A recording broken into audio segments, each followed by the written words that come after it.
नमस्कार दोस्तों, आप लोगों का एक बार फिर से स्वागत है हमारे YouTube चैनल MSH क्लासेस पर। दोस्तों, आज मैं आप लोगों को नागपुरी की प्रैक्टिस सेट नंबर 4 कराने जा रहा हूँ। यह एग्ज़ाम के पॉइंट ऑफ व्यू से काफ़ी इम्पोर्टेंट है, क्योंकि हूबहू आपको क्वेश्चन एग्ज़ाम में इसी तरह के मिलने वाले हैं। तो इसीलिए इस वीडियो लेक्चर को अंत तक ज़रूर देखें, और अगर यह वीडियो लेक्चर पसंद आए तो इसे अपने फ्रेंड सर्कल में ज़रूर शेयर कीजिएगा। दोस्तों, अभी जो अफवाह चल रहा है कि एग्ज़ाम नहीं होगा, तो आप लोग इस पे ध्यान मत दीजिए। एग्ज़ाम अगस्त में एनी हाउ होने वाला है, तो आप लोग अपना कमर कस लीजिए और अपनी तैयारी पे बने रहें। तो चलिए दोस्तों, आज का सेशन स्टार्ट करते हैं। आप लोगों के सामने आज का पहला क्वेश्चन, वर्तमान काल कर कै ठो भेद आहे। वर्तमान काल का कितना भेद है ये पूछा गया है। पहला ऑप्शन है 2, दूसरा 3, तीसरा 4 और चौथा ऑप्शन है 5। तो कितना है दोस्तों? तो वर्तमान काल का 3 भेद होता है। ठीक है, ऑप्शन 2 इसका राइट आंसर होगा। चलिए नेक्स्ट हम लोग देखते हैं सेकेंड नंबर। पीटर शांति नौरंगी कर मुताबिक भूतकाल कर कतना भेद आहे। आप देखिए, भूतकाल का कितना भेद है, लेकिन किसके अनुसार? पीटर शांति नौरंगी के अनुसार भूतकाल का कितना भेद है। तो भूतकाल का कितना भेद है दोस्तों? तो भूतकाल का 6 भेद होता है। ठीक है, भूतकाल का 6 भेद है। चलिए नेक्स्ट हम लोग देखते हैं थर्ड नंबर। धोनी खेलत रहे। धोनी जो है वह खेलत रहे, कौन काल कर उदाहरण लागे। धोनी जो है वह खेल रहा था, तो वह किस काल का उदाहरण है? पूर्ण भूतकाल का, संदिग्ध भूतकाल का या अपूर्ण भूतकाल का? तो किसका है दोस्तों? तो यह अपूर्ण भूतकाल का है। ठीक है, खेल रहा था, अब अभी भी खेल रहा है कि क्या ये पता नहीं है, इसीलिए अपूर्ण भूतकाल। भूतकाल का ही बात हो रहा है, खेलते हुए हम देखे थे, लेकिन क्या अभी भी खेल रहा है या समाप्त कर चुका है ये क्लियर नहीं हो रहा है, इसलिए ये अपूर्ण भूतकाल होगा। चलिए नेक्स्ट हम लोग देखते हैं चौथा नंबर। JSSC CGL कर परीक्षा अगस्त में हुई, कौन काल कर उदाहरण है के? कौन काल का उदाहरण है कि जैसे ये क्वेश्चन बोला गया कि JSSC का जो एग्ज़ाम है वो अगस्त में होगा। ठीक है, होगी मतलब होगा, तो यह किस काल का उदाहरण है, ये आपसे पूछा गया है। तो किस काल का है? संदिग्ध वर्तमान काल, संदिग्ध भूतकाल, हेतु मध्य भूतकाल या सामान्य भविष्यत काल? तो किसका है दोस्तों? तो यह है सामान्य भविष्यत काल का उदाहरण है। चलिए नेक्स्ट हम लोग देखते हैं 5 नंबर।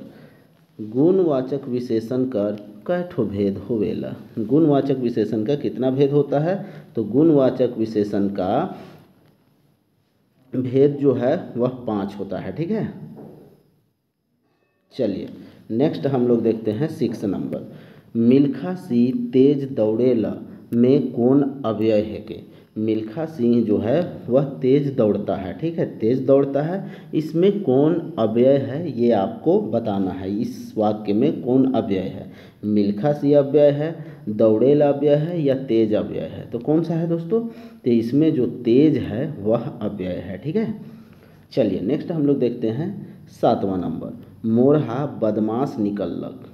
ठीक है, मोरहा जो है वह बदमाश निकललक, ई वाक्य में कौन क्रिया है? मतलब कि यह जो मोरहा बदमाश निकललक, तो यह इस वाक्य में कौन क्रिया है? ठीक है, कौन सा क्रिया है ये आपको पूछा गया है।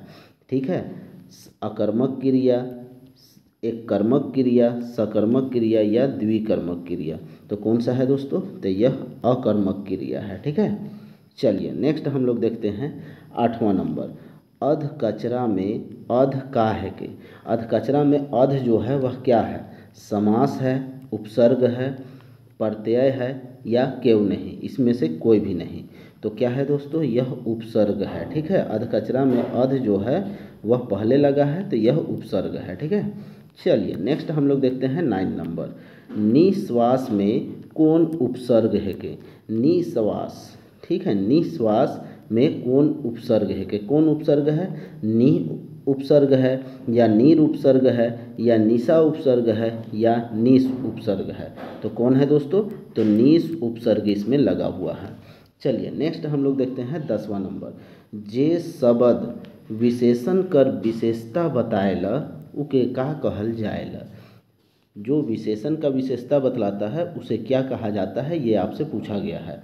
तो उसे विशेषण कहा जाता है, उसे विशेष से कहा जाता है, उसे पराविशेषण कहा जाता है, या उसे क्रिया विशेषण कहा जाता है। तो क्या कहा जाता है, तो उसे पराविशेषण कहा जाता है। ठीक है, चलिए नेक्स्ट हम लोग देखते हैं 11 नंबर।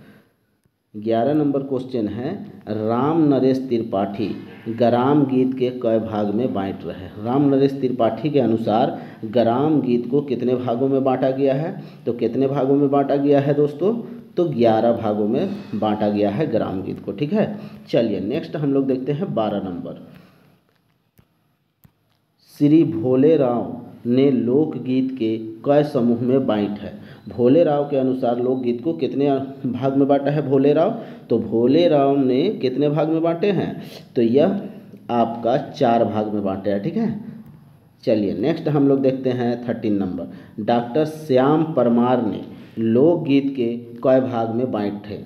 अब श्याम परमार के द्वारा लोकगीत को कितने भागों में बांटा गया है, तो 5 भाग में बांटा गया है। ठीक है दोस्तों, 5 भाग में। चलिए नेक्स्ट हम लोग देखते हैं 14 नंबर। इकर में से कौन विद्वान लोकगीत के 5 भाग में वर्गीकरण करे हैं।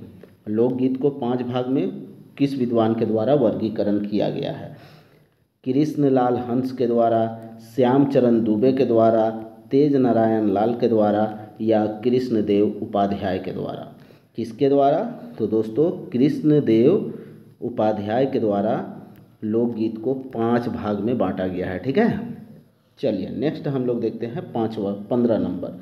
लोक साहित्य कर 100 से बड़ जानकार के मानल जाएगा। अब यहाँ पे लोक साहित्य जिसमें कि लोकगीत समाहित है, तो उसका सबसे बड़ा जानकार किसको माना जाता है, सत्येंद्र को, कृष्णदेव को, श्याम परमार को, या राम नरेश त्रिपाठी को, किसको माना जाता है। तो इसका आंसर आप लोग कमेंट सेक्शन में बताइएगा। ठीक है दोस्तों, कल हम लोग फिर से नेक्स्ट वीडियो में मिलते हैं, तब तक के लिए जय हिंद।